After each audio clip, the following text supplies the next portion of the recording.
Okay. Hello. Hello.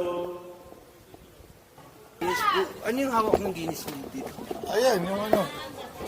Yung 10 commandments, hindi nila ginawa yan.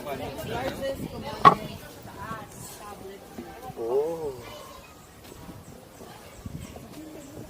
Oh. Bakit tan? Malakas tan? So guys, dalawa kaming sisilip dito sa Diplomat Hotel. Kasama ko yung kaibigan ko. Nag-aral kasi ito ng ano eh. No? Anong... Asan yung bukas? Ito. Ito na yan. Ito yung sasabi ng bukas. Hello! Hello! Uy. Oh, malinis naman pala. Malinis nga eh. Malinis pare. Malinis siya. So yun na nga, malinis.